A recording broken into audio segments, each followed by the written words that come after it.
어떤 상황에서도 이익을 낼 수 있는 체계를 구축해야 한다. 남준우 삼성중공업 대표이사 사장은 2020년을 시작하며 이익체계 구축을 다짐했습니다. 생산 원가를 절감하고 안정적으로 일감을 확보하고 무엇보다 삼성중공업의 선박 건조 기술을 끌어올려서 고부가 선박 수주 시장에서 살아남아야 한다는 것입니다. 한국 조선사들은 원가 절감은 당연한 것이며 중국 조선사들과 기술 격차를 벌려놓아야 살아남을 수 있다는 절박함을 안고 있습니다.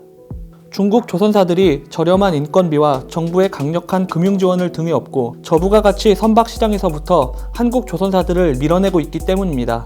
코로나19와 저유가 등의 충격을 감안하더라도 한국 조선업계를 바라보는 시장의 평가는 좋지 않습니다. 남준우 사장은 이익체계를 구축하겠다는 다짐을 제대로 실천에 옮기고 삼성중공업의 생존 기반을 마련해서 시장의 차가운 시선도 돌려놓을 수 있을까요?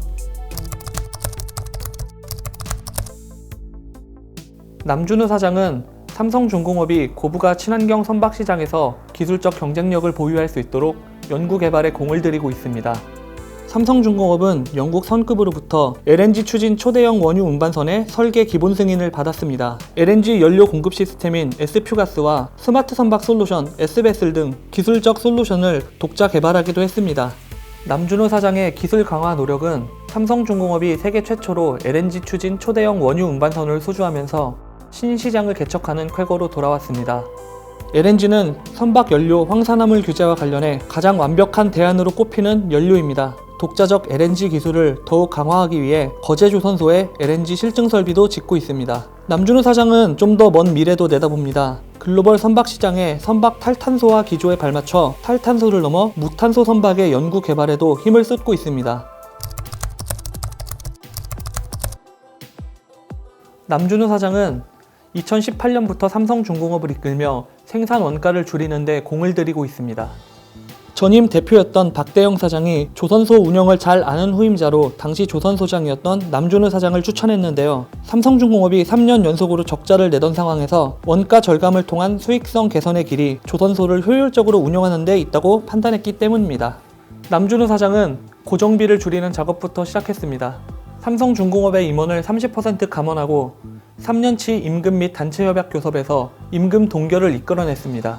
자본 지출이나 운영비 등 비용을 최적화하기 위해 글로벌 선박 기자재 회사 바르질라와 선박 솔루션을 개발하는 업무 협약을 맺기도 했습니다. 선박 설계를 표준화하는 것으로 설계 물량을 감축해 선박 건조 비용과 시간을 줄이고 자재 보관 비용을 줄이기 위해 선박 기자재를 적기에 조달한다는 방침을 세웠습니다. 남준우 사장은 현장을 잘 아는 경영자입니다. 선박 개발, 시운전, 프로젝트 관리, 생산, 조선 소장 등을 거치며 현장을 떠나지 않고 선박 건조와 관련해 다양한 경험을 쌓았습니다. 조선소 수주의 특성상 현장은 선주들과 만남의 장이기도 합니다. 삼성중공업은 남준우 사장의 수주 역량이 현장에서 선주들과 다진 친목에서 일정 부분 나온다고 설명합니다. 남준우 사장을 설명하는 다른 수식어는 덕장입니다. 삼성중공업 직원들은 남준우 사장이 부드러운 카리스마로 회사를 이끌고 있다고 말합니다. 노사 대표가 함께 수주 영업에 나서기도 했을 만큼 노사 관계 또한 원만합니다. 선주들은 가능하면 노사 분쟁의 여지가 적은 조선사에 선박을 발주하려는 경향을 보이는데 이는 2019년 삼성중공업이 좋은 수주 성적을 올릴 수 있었던 요인이기도 합니다. 일반적으로 조선사 주가는 실적보다 수주에 움직이는 경향을 보입니다. 수주가 미래 실적을 결정하는 최대 요인이기 때문입니다.